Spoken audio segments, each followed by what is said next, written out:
और आपकी खामोशी उनको इस बात की ताकत देती है, वो कहते हैं क्या फर्क पड़ता है, जब इनके लोग इनके साथ नहीं है तो कुछ भी करो। तो जब आप ये ऐसा बिहेवियर करते हैं तो उसका नतीजा यह होता है कि बर्मा एक छोटा सा देश है और वहां पे अहिंसावादी लोगों की सरकार है। बौद्ध धर्म में तो हिंसा है ही नहीं, उनका तो बिलीफ यही है कि अहिंसा उनका सबसे बड़ा मंत्र है। क्या वजह हुई कि साहब बर्मा के अंदर रहने वाले रोहिंग्या मुसलमानों ने उन लोगों को जिनका जीवन पद्धति, जिनका सोचना उठना बैठना ही अहिंसा था, उनको हिंसक बना दिया? किन लोगों को चाहिए था निजाम मुस्तफा बर्मा में, जो कहते थे हम इस्लाम की हुकूमत नाफिज करना चाहते हैं? तो उन लोगों ने बड़ा समझाया उनको, लेकिन उनकी समझ में नहीं आया। वो अहिंसक लोग ने एक दिन हथियार उठा लिया, और जब हथियार उठाया तो जो निजाम मुस्तफा वहां स्थापित करना चाहते थे वो फ्रांस भाग रहे हैं, वो जर्मन में भाग रहे हैं, वो भारत में शरण ले रहे हैं।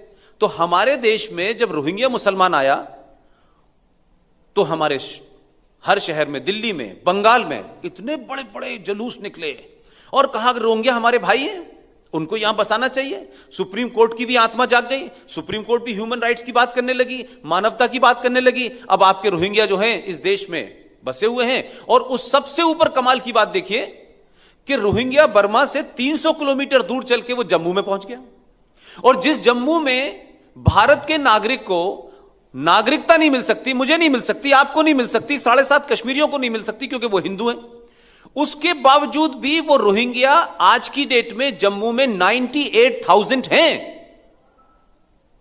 ये कोई 50 साल बात नहीं, 10 साल के अंदर हुआ है।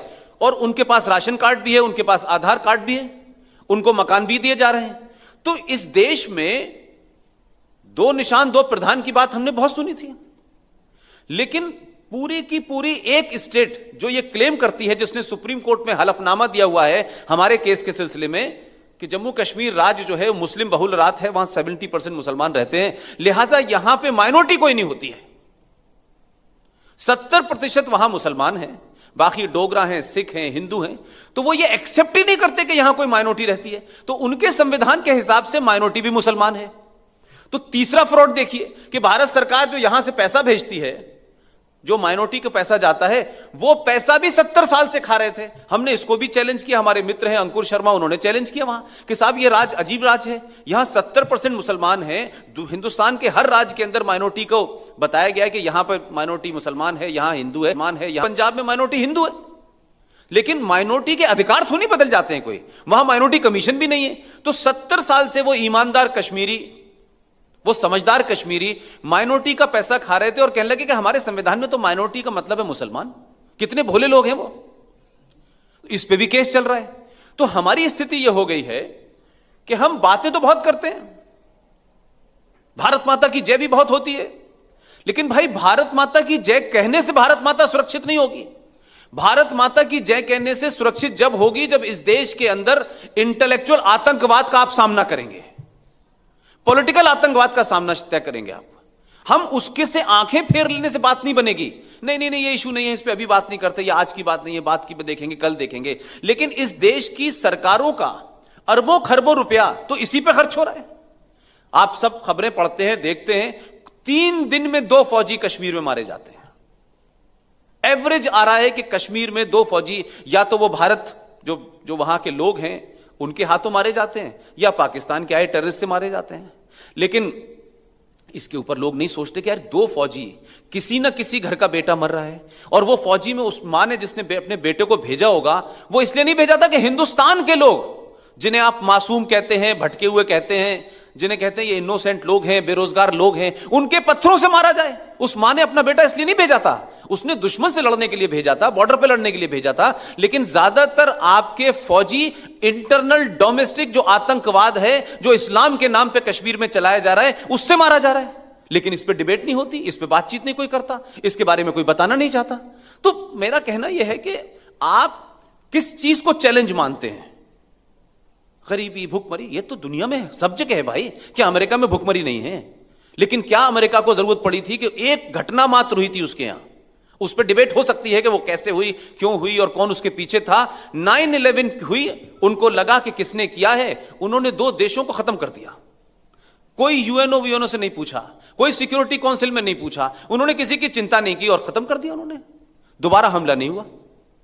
यह बात कि इस सरकार के आने के बाद 4.5 साल में भी हमने हिंदुस्तान में कोई धमाका नहीं देखा। नहीं तो हिंदुस्तान में भी बड़े धमाके होते थे भाई। कभी कोई कोयम्बटूर में करता था, कोई अजमेर में करता था, कोई मालेगांव में करता था। तो आपकी विल होनी चाहिए। और मैं मानता हूं कि हमारे यहां एक बड़ा संकट यह है कि समाज हमारा इतना भोला है कि हम सरकारें चुनते हैं और फिर सरकार को काम दे देते हैं कि आपको यह करना है, और फिर उसके बाद चद्दर तान के सो जाते हैं। हम फिर पूछते नहीं हैं।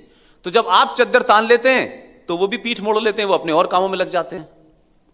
मैं कह रहा हूं कि जो समाज जागृत नहीं होता, जो समाज अपने राइट को नहीं जानता, अपने अधिकार को नहीं जानता, अपनी जिम्मेदारी को पूरा नहीं करता, उन्हें फिर वही नेता मिलते हैं जैसे पिछले 70 साल में हमें मिलते रहे।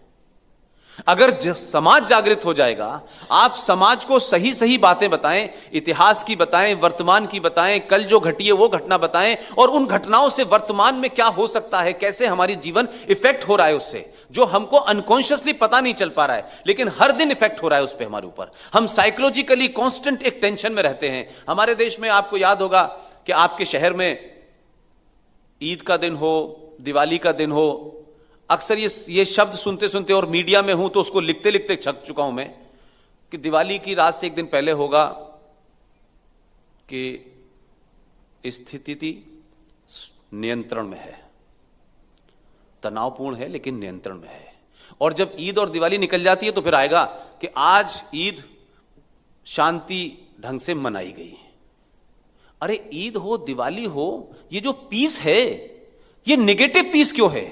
ये 24 घंटे के लिए चिंता क्यों है? ये कांस्टेंट क्यों नहीं है कि आपको ये अनाउंस ही ना करना पड़े कि आज दिवाली है, होली है, अलर्ट जारी कर दिया गया है, आतंकवादी हमला हो सकता है। हम 70 साल से यही सुन रहे हैं भाई। हम ईद मनाएं या आतंकवादी को देखें कि वो कहां से आएगा।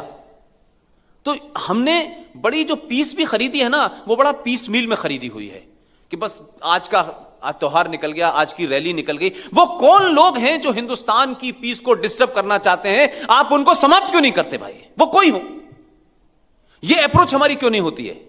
इसलिए मुझे लगता है कि हम बड़े, जिसे कहते हैं ना कि हम कांस्टेंट एक ऐसी पोजीशन में है। हो सकता है कि नागपुर बड़ा शांति का जगह हो, लेकिन जिस राज्य से मैं आता हूं उस राज्य के अंदर हालात बेहतर नहीं है। बिहार में हालात बेहतर नहीं है। बंगाल के अंदर एक जगह है कूच बिहार, उसके पास एक जगह है, वहां कैंप लगे हुए हैं बांग्लादेश बॉर्डर पे। अब ये बात क्या देश के लोगों को, नेताओं को नहीं पता होगी, आईबी को नहीं पता होगी, ये रॉ को नहीं पता होगी जो मुझे पता है? मैं तो यही काम कर रहा हूं। वहां कोई 20 कैंप लगे हुए हैं। कूच बिहार का जो हमारा डिस्ट्रिक्ट है उसके जो सामने बॉर्डर पड़ता है बांग्लादेश का, उसमें 20 कैंप हैं। मैं हो क्या आया हूं उसमें? न मुझसे सरकार ने पूछा कि तुम उधर कैसे गए और इधर कैसे आए। यह बात अलग है कि मैंने अपने 2-3 डीजीपी मित्र थे उनको बता दिया था। उन 20 कैंप के अंदर क्या हो रहा है? वहां रोहिंग्या मुसलमानों को लाया जाता है, 15 से 20 दिन तक उनको हिंदी सिखाई जाती है, बंगला भाषा सिखाई जाती है, और फिर वो तारों के नीचे से आ जाते हैं। कल की खबर है 200 मकान रोहिंग्या मुसलमानों को बना के बंगाल सरकार ने दिए हैं, जो अभी तक इल्लीगल हैं। तो आपको पाकिस्तान से, अमेरिका से खतरा नहीं है। इस देश को तोड़ने के लिए 50% से ज्यादा इस देश की आबादी लगी हुई है, उनके एजेंडे लगे हुए हैं। हम उस बात को जब तक इग्नोर करते हैं, जब तक कोई बड़ा धमाका ना हो जाए, बड़ी घटना ना हो जाए कि अच्छा ऐसा हो गया। इसी के चलते वो रोहिंग्या 300 किलोमीटर से चल के जाके जम्मू कश्मीर में बस जाते हैं, और जो वहां वो काम कर रहे हैं वो सबको पता है। उनको क्यों बसाया जा रहा है ये भी सबको पता है। तो फिर कौन सी तरीके से ये देश सुरक्षित है भाई? सेना तो बेचारी अपना काम करेगी, लेकिन सेना को तो आपने कहा नहीं कि जो घुस रहा है इल्लीगल उसको मार दो, उसको तो आप परमिशन नहीं देते। तो ये जो इतना बड़ा इन्फ्लक्स है, जिसमें 5 करोड़ जो बांग्लादेशी मुसलमान है वो पहले ही रह रहे हैं दिल्ली में, सारे शहर में फैले हुए हैं, सारे काम करने वाले, छोटे छोटे मीनियल काम करने वाले वो लोग हैं। वो जब रिएक्ट करते हैं जब कोई घटना घट जाती है, और फिर आपकी मजबूरी ये होती है कि आप उनको क्या करें, कैसे रोकें। तो आप उसको रोक नहीं पाते हैं, फिर आप कहते हैं भाई ठीक है अब इनको एक्सेप्ट कर लो।